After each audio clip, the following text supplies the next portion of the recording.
हरे कृष्णा। आप सभी लोगों का स्वागत है आज के सत्र में। तो हम पढ़ रहे हैं श्री कृष्ण लीला बुक और आज हम पढ़ेंगे अध्याय नंबर 29वां, जिसका नाम है रासलीला का शुभारंभ। उससे पहले हम श्री मंगलाचरण से शुभारंभ करेंगे सत्र का। सभी लोग हाथ जोड़ लेंगे। ओम अज्ञानतिमिरान्धस्य ज्ञानाञ्जनशलाकया चक्षुरुन्मीलितं येन तस्मै श्री गुरुवे नमः। श्रीचैतन्यमनोभीष्टं स्थापितं येन भूतले स्वयं रूपः कदा मह्यं ददाति पदान्तिकम्। वन्देऽहं श्रीगुरुः श्रीयुतपदकमलं श्रीगुरुं वैष्णवांश श्रीरूपं साग्रजातं सहगण रघुनाथान्वितं तं सजीवम् सावधैतं सावधूतं परिजन सहितं कृष्ण चैतन्य देवम् श्री राधा कृष्ण पादान् सहगण ललिता श्री विशाखान्वितांश्च नमः। ओम विष्णुपादाय कृष्ण प्रेष्ठाय भूतले श्रीमते भक्ति वेदांत स्वामिनिति नामिने नमस्ते सारस्वते देवे गौरवाणी प्रचारिणे निर्विशेष शून्यवादी पाश्चात्य देश तारिणे नमो महावदन्याय कृष्ण प्रेम प्रदायते कृष्णाय कृष्ण चैतन्य नामने गोत्विषे नमः। हे कृष्ण करुणा सिंधो दीन बंधो जगतपते गोपेश गोपिका कांत श्री राधा कांत नमोस्तुते तप्त कांचन गौरांगी श्री राधे वृंदावनेश्वरी वृषभानुसुते देवी प्रणमामि हरिप्रिये वाञ्छाकल्पतरुभ्यश्च कृपा सिन्धुभ्येव च पतितानां पावनेभ्यो वैष्णवेभ्यो नमो नमः। जय श्री कृष्ण चैतन्य प्रभु नित्यानंद श्री अद्वैत गदाधर श्रीवासादि गौर भक्त वृंद। हरे कृष्ण कृष्ण कृष्ण हरे हरे हरे राम राम राम हरे हरे। हरे कृष्ण कृष्ण कृष्ण हरे हरे हरे राम राम हरे हरे। आप में से जो रीड करना चाहता है वो प्लीज हैंड रेस करो। और मेरे को हिचकी लगी हुई है तो उसके लिए मुझे माफ करना, मैं पानी पीती हूँ। आप लोगों में से जो पढ़ना चाहता है वो प्लीज हैंड रेस करके पढ़ लो। हरे कृष्ण। नीतू माता जी जी पढ़िए। अनम्यूट करो अपने आप को। हरे कृष्णा।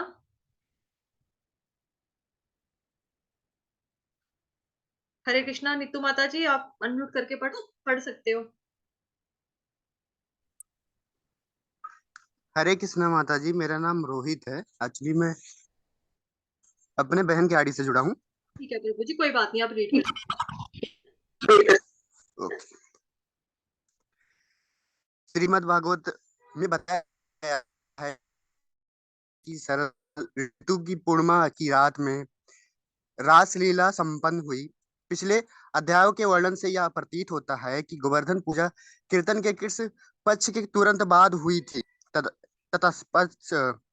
तत्पश्चात भरत द्वितीया भैया भैया दूज संपन्न हुई। तब इंद्र को कोप प्रदर्शित हुआ, जिसमें मूसलाधार वर्षा तथा उपल वृष्टि हुई एवं कृष्ण ने 7 दिन तक नवमी तक गोवर्धन पर्वत धारण किए रखा।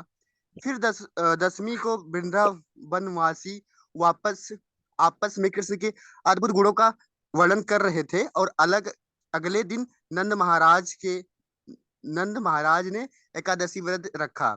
अगले दिन द्वादशी को वे गंगा स्नान करने गए, जहां वरुण के एक दास ने उन्हें बंदी बना लिया और फिर कृष्ण ने मुझे मुक्त कराया। तब ग्वालों सहित नंद महाराज को आध्यात्मिक आकाश का दर्शन कराया गया। इस प्रकार शरद ऋतु की पूर्णिमा बीत गई। अश्विनी मास की पूर्णिमा शरद पूर्णिमा कहलाती है।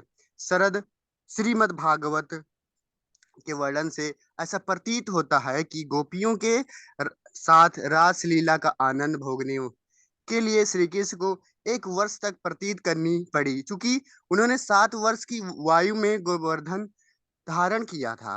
अतः यह रास लीला 8वें वर्ष में हुई। वैदिक साहित्य से ऐसा प्रतीत होता है कि जब रंगमंच का अभिनेता अनेक नर्तकी बालिकाओं के साथ नाचता है तो इस समूह नृत्य को रास नृत्य या रासलीला कहते।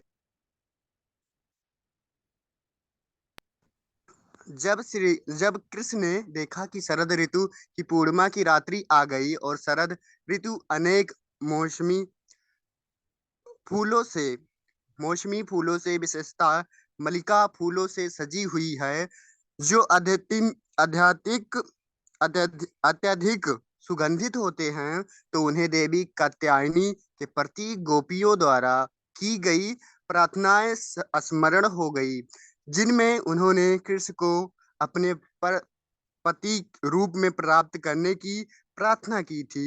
उन्होंने सोचा कि शरद पूर्णिमा की रात्रि ऐसे सुंदर नृत्य के लिए सर्वथा उपयुक्त रहेगी। फलतः पति रूप में कृष्ण को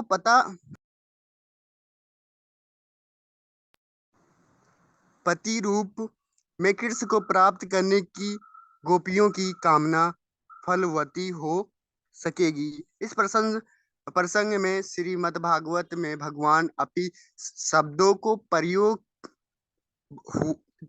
हुआ है।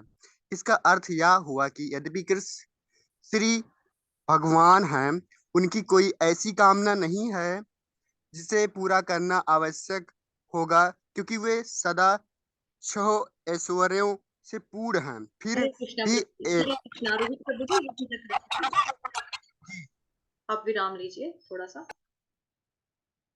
इस प्रसंग में श्रीमद् भागवतम में भगवान अपि शब्द का प्रयोग हुआ है। इसका अर्थ यह हुआ कि यद्यपि श्री कृष्ण भगवान हैं, उनकी कोई ऐसी कामना नहीं जिसे पूरा करना आवश्यक होगा, क्योंकि वे सदा ही छहों ऐश्वर्यों से पूर्ण है। तो मुझे बताएगा कि छठ ऐश्वर्य की बात हो रही है यहाँ पे। मानसी माता जो पुराने वाले हैं, निवेदिता माता जी, मानसी माता जी, झुमकी माता जी, आप लोग बोल दो तो आप लोग बताओ। कुछ लोग तो आज ही जुड़े हैं। षड ऐश्वर्यों के नाम क्या हैं? हरे कृष्णा। माता जी रूप, हाँ जी माता जी हरे कृष्णा। जी जी रूप, बल, ऐश्वर्य, वैराग्य, ज्ञान और यश। जी, ठीक है माता जी, धन्यवाद।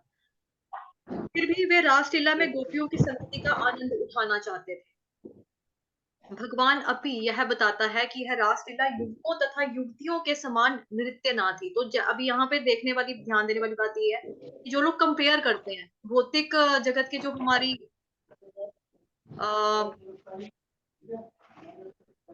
प्लीज अपने आप को म्यूट रखो जो बाद में आते हैं। गोविंद जट जी, आपका हमेशा माइक ऑन रहता है।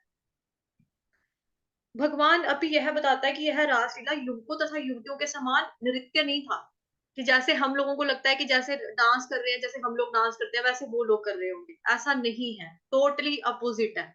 उनका डिवाइन है जो कुछ भी है, हमारा भौतिक है, उनका आध्यात्मिक है।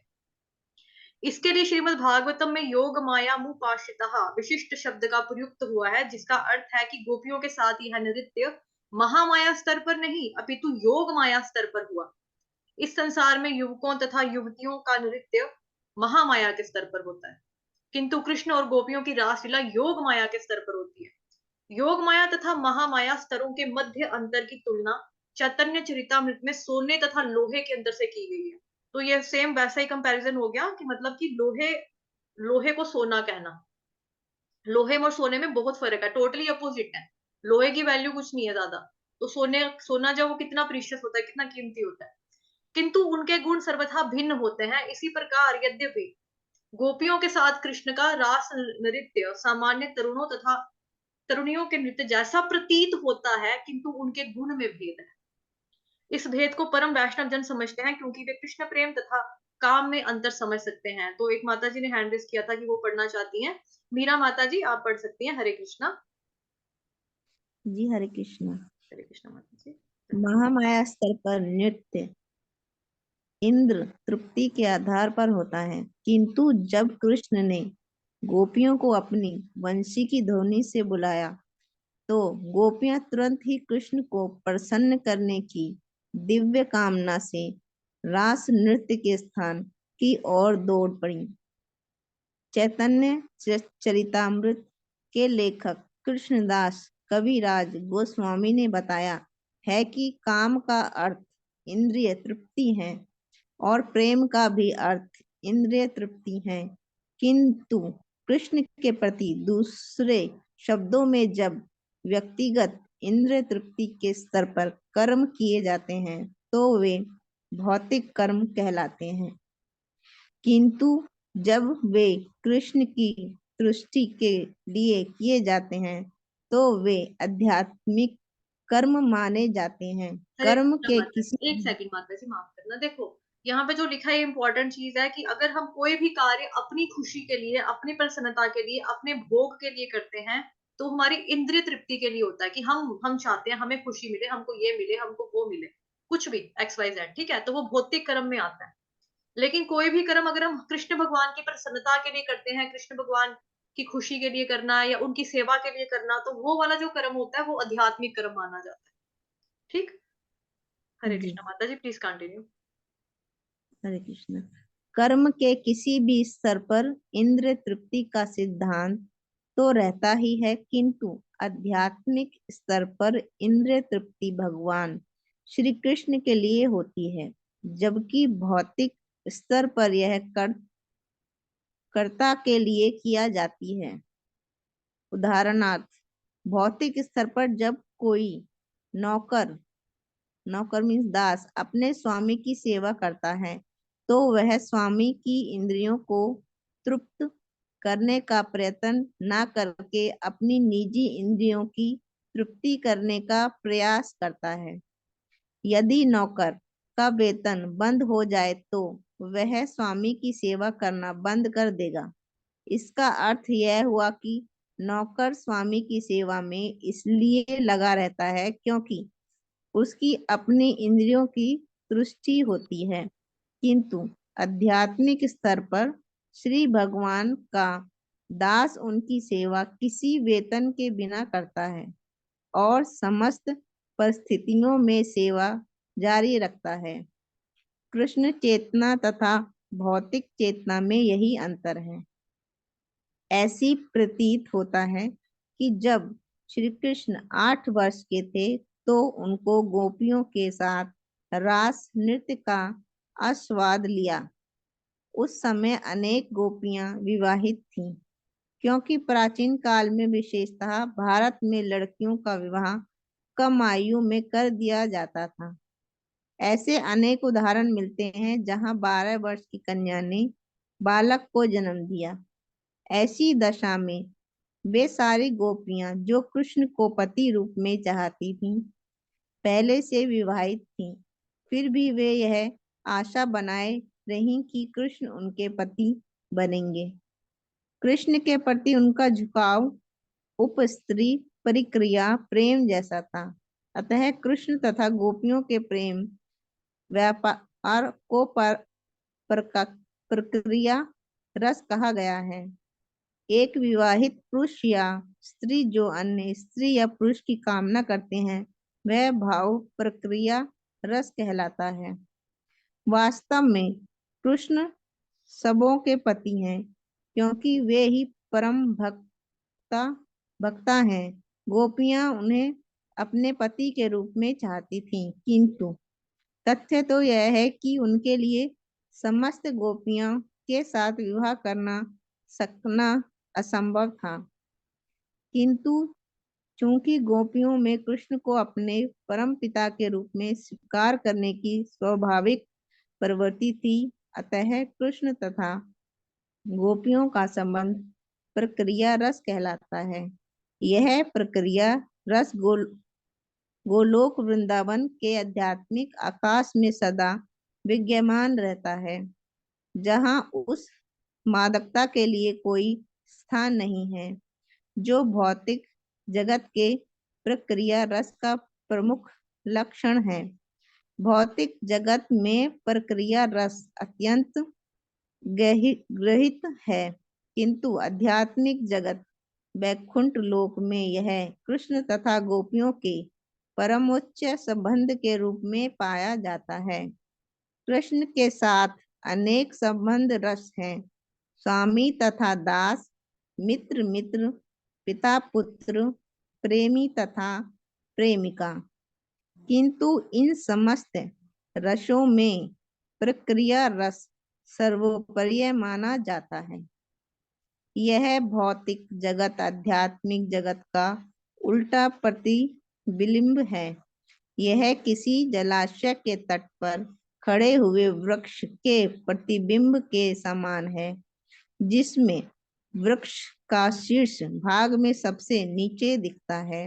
इसी प्रकार जब प्रक्रिया रस उल्टा प्रतिबिंबता होता है तो वह अत्यंत घृणित बन जाता है।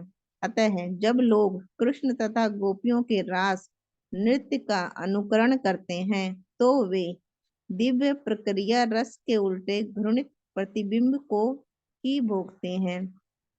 भौतिक जगत में इस दिव्य प्रक्रिया रस को भोग पाना असंभव है। श्री भागवत में कहा गया है कि स्वप्न का कल्पना में भी इस प्रक्रिया रस का अनुकरण नहीं करना चाहिए। जो ऐसा करते हैं वे घोर हलाहल पान करते हैं। जब परम भक्तवा कृष्ण ने शरण ऋतु की इस पूर्णिमा की रात में गोपियों के संग का आनंद उठाना चाहा, उसी क्षण आकाश में नक्षत्रपति चंद्रमा अपना सुंदरतम रूप लेकर उदित हुए। शरद पूर्णिमा की रात वर्ष भर की सर्वोत्कृष्ट रात होती है। भारतवर्ष में उत्तर प्रदेश के आगरा नामक स्थान में ताजमहल नाम का एक विशाल मकबरा है, जो उत्तमोत्तम संगमरमर पत्थर का बना हुआ है। शरण शत्रु की पूर्णिमा की रात में अनेक विदेशी पर्यटन इस मकबरे का चांद प्रतिबिंब देखने आते हैं। इस प्रकार पूर्णिमा की यह रात आज भी अपने सौंदर्य के लिए विख्यात है। जब पूर्ण में चंद्रमा उदय हुआ तो सारी वस्तुएं ललालिमा के से रंग गईं। चंद्रमा के उदय होते ही सारा आकाश लाल कुमकुम से पुता हुआ लगने लगा।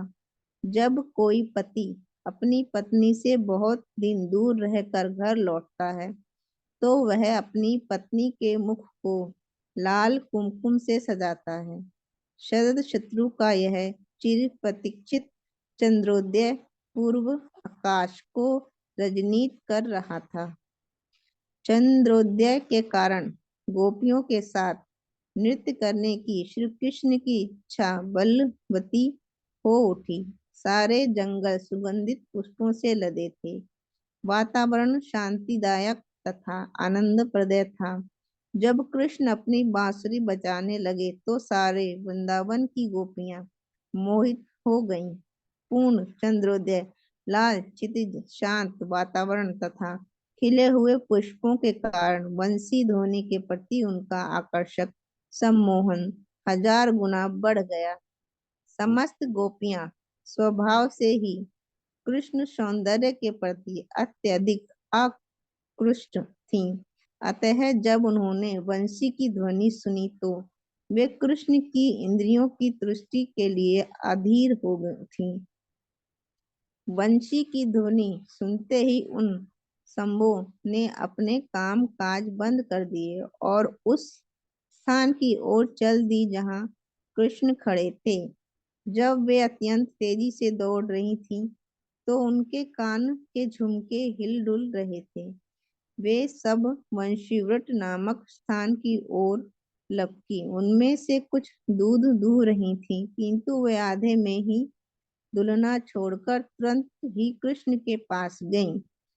एक तुरंत ही दूध दूह कर उसे दोहनी में रखकर गर्म करने जा रही थी, किंतु उसने इसकी परवाह नहीं की। दूध उबलकर गिर जाएगा। वह तुरंत ही कृष्ण का दर्शन करने चल पड़ी।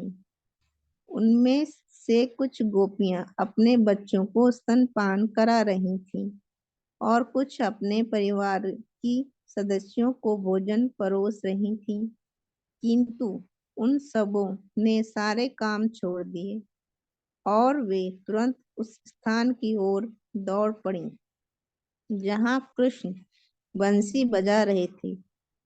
कुछ गोपियां अपने पतियों को भोजन परोस रही थीं और कुछ स्वयं भोजन करने बैठी थीं, किंतु उनमें से किसी ने ना तो अपने पति को ना ही अपने खाने की परवाह की और वे तुरंत वहां से चल पड़ी।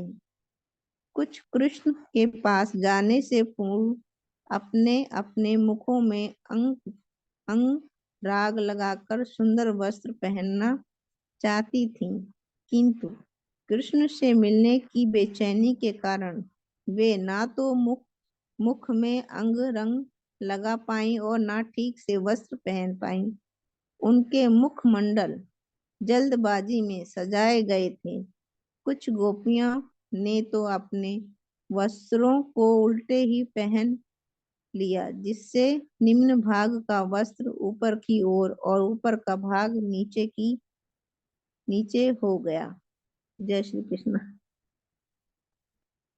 कृष्णा माता जी, हरे कृष्णा माता ji, thank you so much. Meera माता जी के लिए हरि बोल, और इससे पहले रोहित प्रभु जी ने पढ़ा था, उनके लिए भी हरि बोल। आप लोगों का आज पहला दिन है ना, आज पहली बार आए हैं आप, तो हमारी रोज ये कक्षा होती है सुबह 10 बजे और शाम को जी 7 बजे श्रीमद् भगवद गीता के हम श्लोक कंठस्थ करवा रहे हैं। दोनों क्लासेस फ्री हैं, जितना भी हमने कोर्सेज चलते हैं सारे के सारे फ्री हैं, और सेम लिंक के साथ आप जुड़ सकते हो। ठीक है, ओके। नेक्स्ट कौन जी पढ़ना चाहता है, रीड करना चाहता है कोई, तो हैंड रेस करो। इतने लोग हैं, कोई कोई तो हैंड रेस किया करो। ओके, आप में से बहुत सारे लोग मैं देख पा रही हूँ न्यू है, कोई बात नहीं। पुराने लोगों में से 2-4 बीमार है और एक आधे को हिंदी नहीं आती, एक की साइड से शोर है। ओके, नीतू त्रिपाठी जी ने, अच्छा रोहित प्रभु जी ने हैंड रेस किया। ओके प्रभु जी, हरे कृष्णा, पढ़ लीजिए। हरे कृष्ण। हरे कृष्णा। प्रकार से जब गोपियां अपने अपने घरों को हड़बड़ी में छोड़ रही थी, तो उनके पति, भाई और पिता सभी अ, ठगे के ठगे रह गए और सोचने लगे कि वे सब कहाँ जा रही हैं। तरुणी होने के कारण उनकी रक्षा रक्षा का भार या तो उनके पतियों या फिर बड़े भाइयों या पिताओं पर था। उन सब के संरक्षकों ने उन्हें कृष्ण के व्हाट इज दिस 1 सेकंड संरक्षकों ने उन्हें कृष्ण के पास जाने से मना किया, किंतु उन्होंने परवाह नहीं की। जब मनुष्य कृष्ण के प्रति आकृष्ट होता है और पूर्ण कृष्ण भावना मृत एक्चुअली ना, वो जो लिंक है ना बार बार आ रहा है स्क्रीन पे। कृष्ण भावना मृत में रहता है तो वह किसी परवाह नहीं करता, चाहे वह कार्य कितना ही आवश्यक क्यों ना हो। कृष्ण भगवान मृत इतना बलवान होता है कि यह प्रत्येक व्यक्ति को भौतिक कार्यों से छुटकारा दिलाता है। श्रीला रूप स्वामी ने एक सुंदर पत्र लिखा है, जिसमें एक गोपी दूसरे को उपदेश देती है, हे सखी, यदि तुम भौतिक समाज, मित्रता तथा प्रेम को भोगना चाहती हो तो तुम इस हसीले गोविंद का दर्शन करने मत जाओ, जो यमुना के तट पर खड़ा होकर अपनी बंसी बजा अधर पूर्ण चंद्रमा की किरणों से चमक रहे हैं। लीला रूप गोस्वामी यह बताना चाहते हैं कि जो कृष्ण के सुंदर स्मृत आनंद से मोहित हो गया है, उसके लिए सारे भौतिक भोग व्यर्थ है। हरि बोल, thank you so much Rohit प्रभु जी। मानसी माता जी नेक्स्ट पेज से आप पढ़ो, उसके बाद सूरज प्रभु जी आपकी टर्न। ठीक है, प्लीज थोड़ा फास्ट पढ़ना। हरे कृष्ण। कृष्ण जी माता जी, हरे कृष्णा। कृष्ण भावनामृत में प्रगति की यही कसौटी है कि जो व्यक्ति कृष्ण भावनामृत में अग्रसर हो रहा है, उसे भौतिक कार्यों तथा व्यक्तिगत इंद्रिय तृप्ति से मुख मोड़ लेना होगा। कुछ गोपियों को उनके पतियों ने कृष्ण के पास जाने से रोका और उन्हें कमरे में बंद करके ताला लगा दिया। कृष्ण के पास जाने में असमर्थ होने के कारण वे आंखें बंद करके कृष्ण के दिव्य रूप का ध्यान करने लगी। उनके मनों में पहले से कृष्ण का रूप समाया था। वह सर्वोच्च योगी सिद्ध हुई। जैसा कि भगवत गीता में कहा गया है कि जो व्यक्ति श्रद्धा तथा प्रेम से अपने हृदय में कृष्ण का नियंत्रण चिंतन करता रहता है, वह योगियों में सर्वश्रेष्ठ माना जाता है। हरे कृष्णा माता ji, thank you so much.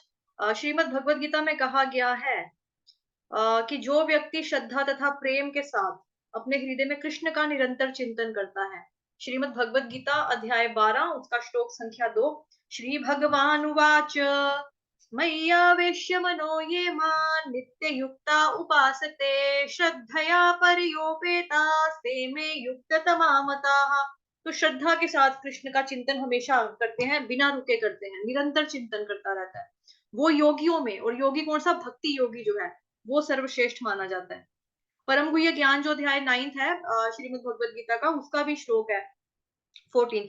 सततं कीर्तयन्तो मां यतन्तश्च दृढव्रताः नमस्यन्तश्च मां भक्त्या नित्ययुक्ता उपासते। यहाँ पर भी भगवान कह रहे हैं मेरी महिमा का नित्य उपासना करते हैं, पूजा करते हैं, ऐसा भक्त जो है वो मेरा प्रिय है। हरे कृष्णा। माता जी प्लीज कंटिन्यू, मानसी माता जी। जी हरे कृष्ण। जी माता जी। वास्तव में योगी अपने मन को विष्णु के स्वरूप पर केंद्रित करता है, यही असली योग है। कृष्ण समस्त विष्णु तत्वों में आदि रूप है। गोपियां कृष्ण के पास स्वयं नहीं जा सकी, अतः वे सिद्ध योगी की भांति उनका ध्यान करने लगी। जीवों की बद्ध अवस्था में दो प्रकार के कर्म फल होते हैं। जो बद्ध जीव पाप कर्म में लगा रहता है वह दुख पाता है, और जो पुण्य कर्म में लगा रहता है उसे भौतिक सुख प्राप्त होता है। प्रत्येक दशा में वह सुख या दुख की भौतिक प्रकृति द्वारा बंधा हुआ है। कृष्ण की संगिनी गोपियां जो कृष्ण के अवतार लेने वाले स्थान में एकत्र हुई थी, विभिन्न समूहों में आई थी। अधिकांश गोपियां कृष्ण की शाश्वत संगिनियां थी। हरे ब्रह्म कृष्ण माता संहिता में जी, एक कहा गया सेकंड, है हरे कि कृष्ण। जी माता जी। जैसे यहाँ पर लिखा है, इंपॉर्टेंट है, जीवों की बद्ध अवस्था में दो प्रकार के फल होते हैं। तो जिन्होंने भगवत गीता पढ़ी है वो जानते हैं कि कितने प्रकार के जो होते हैं वो कर्म होते हैं, ठीक है। अभी यहाँ पे दो प्रकार के कर्म फल के बारे में बात हो रही है। बद्ध जीव यानी कि जो बंधा हुआ है, मतलब बंधा हुआ मतलब नो डाउट की रस्सियों से तो बंधे हुए हैं, बट वो इनविजिबल रस्सी है, जो दिखती नहीं है ना। वो कौन सी रस्सियां, 3 गुणों की रस्सियां। उसकी वजह से हम लोग क्या करते हैं, पाप कर्म भी करते हैं, दुख भी करते हैं। पाप कर्म करते तो हमको दुख मिलता है। जैसे मोटा मोटा समझो, अच्छा काम करेंगे स्वर्ग मिलेगा, बुरा काम करेंगे तो नर्क मिलेगा, ये समझ में आया। उससे भौतिक सुख प्राप्त होता है जो पुण्य करता है, जो गलत करता है उसको दुख मिलता है। प्रत्येक दशा में दुख या सुख की अनुभूति भौतिक प्रकृति द्वारा ही वो बंधा हुआ। देखो यहाँ पे क्या है, प्रत्येक दशा में दुख हो या सुख हो, तो बेसिकली दुख हो या सुख हो, ये दोनों ही जो कर्म होते हैं हमको बांधने वाले होते हैं। किसमें बांधने वाले होते हैं, जन्म जरा मृत्यु व्याधि में बांधने वाले होते हैं। कि सुख अगर अच्छा काम किया है, सुख मिला है, स्वर्ग में जाओगे, थोड़ा सुख भोगोगे, जैसे ही पुण्य खत्म होंगे तो वापस आप नीचे पटक दिए जाओगे, ठीक है। और प्रकृति के 3 गुण जो हैं उसमें जो चैप्टर का नाम है आपका श्रीमद् भगवत गीता का, प्रकृति के 3 गुण, अध्याय 14, 14 नंबर जो है, उसका 9th जो श्लोक है उसमें सार बताया है पूरा तीनों गुणों का। तमस्तु ज्ञान विद्धि मोहनम सर्वदेहिनाम प्रमादालस्य निद्राभिस निबधनन्ति भारता। तो मतलब इसमें ये बताया, मतलब 8वां जो श्लोक है इसमें ये बताया कि तमोगुण अगर जो करता है उसमें रहता है तो वो क्या करता है कि अज्ञान से उत्पन्न हो जाता है पूरा, उसको पागलपन, नींद, आलस होता है, ये सारा उनको बांधता है। तो सार में क्या है, 9 श्लोक है, मतलब 6, 7, 8 में क्या है, 6 में सत्वगुण का बंधन है, 7 में रजोगुण का बंधन है, 8 में तमोगुण का बंधन है, और 9 श्लोक में बताया इनका सार कि जो इंसान सत्वगुण में रहता है तो उसको क्या मिलता है? सत्वगुण सुख से, रजोगुण सकाम कर्म से, और तमोगुण जो है वो मनुष्य को अज्ञान से आवृत करके उसको पागलपन से बांधता है। तो हमको तभी कहते हैं हमको इन तीनों गुणों से ऊपर उठना है। ठीक है। उसके बाद जो श्रीमद् भगवत गीता का अध्याय 9th है, जिसका नाम है परम गुह्य ज्ञान, जिसमें भगवान जी जो गुह्य ज्ञान देते हैं वो सुप्रीम कॉन्फिडेंशियल नॉलेज है, उसके बारे में भगवान बताते हैं। तो उसमें भी आता है कि जैसे ही भाई आपके पुण्य जो होते हैं वो खत्म हो जाते हैं तो वापस आपको धरती पर पटक दिया जाता है। कि वो श्लोक कौन बताएगा, किसको आता है वो? बहुत बार मैंने बता दिया है।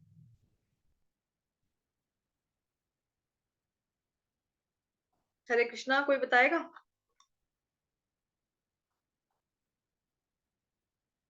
उसका हिंट दूं? हरे कृष्णा, हिंट चाहिए? जी माता जी। जी माता जी, 9th चैप्टर बता रही हूँ। 9th चैप्टर का कौन सा श्लोक है?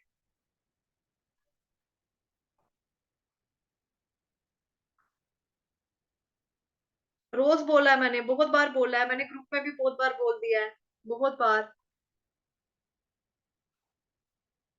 लंबा सा श्लोक है, उसकी ट्यून जो है वो भी डिफरेंट है। अब याद आ रहा है या अब भी नहीं आ रहा?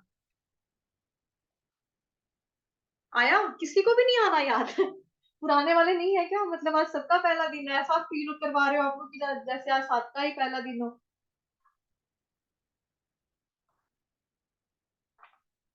त्रैविद्या मां सोमपाः पूतपापा यज्ञैरिष्ट्वा स्वर्गतिं प्रार्थयन्ते ते पुण्यमासाद्य सुरेन्द्रलोकम् अश्नन्ति दिव्यान् दिवि देव भोगान्। प्लीज अपने आप को म्यूट रखो, आ रहा है अभी। ओके, ये श्लोक का नंबर था 9th चैप्टर का 20वां। और 21st जो श्लोक है इसी चैप्टर का, ते तम भुक्त्वा स्वर्ग लोकम विशालम क्षीणे पुण्ये मृत्य लोकम विशन्ति एवं त्रयी धर्म मनु प्रपन्ना गता गतं काम कामा लभन्ते। तो भगवान क्या बता रहे हैं कि त्रयी विद्या माम सोमपाः पूत पापा, जो लोग मतलब कि अपने आप को ये कर लेते हैं थोड़ा सा अच्छे अच्छे काम वगैरह, उसके बाद वो क्या करते हैं? देवताओं की तरह स्वर्ग लोक में आनंद भोगते हैं। लेकिन उसके बाद क्या होता है? जब उनको स्वर्ग मिल जाता है, जो अच्छे काम करके स्वर्ग में जानता है, तो फिर क्या होता है? क्षीणे पुण्य मर्त्य लोकम विशंति, उसको वापस पटक दिया जाता है धरती के ऊपर कि आपके जो पुण्य कमाए थे, वो पुण्य का आपको जो इनाम मिला था वो इनाम मिल चुका है, अब पुण्य खत्म हो चुके हैं, अब वापस धरती लोक पर जाओ। यानी कि मृत्यु लोक, मृत्यु लोक जहां पर डेथ होती है। तो जो इंसान पैदा होगा वो तो मरेगा, है ना? क्षीणे पुण्ये मृत्य लोकं विशन्ति एवं त्रयी धर्म मनु प्रपन्ना गता गतं काम कामा लभन्ते। तो इसीलिए ये बहुत इंपॉर्टेंट चीज थी यहाँ पे कि हमको दुख या सुख जो भी है उसकी वजह से हम बंधते हैं कि हम अच्छा करेंगे हमको अच्छा मिलेगा, बुरा करेंगे तो बुरा मिलेगा। इस वजह से हम बंध जाते हैं कर्म के बंधन में। तो हमको क्या करना है? हर कर्म जो भी काम करना है कृष्ण के लिए करना है, कृष्ण की प्रसन्नता के लिए करना है। प्लीज माता जी कंटिन्यू। हरे कृष्णा। जी माता जी।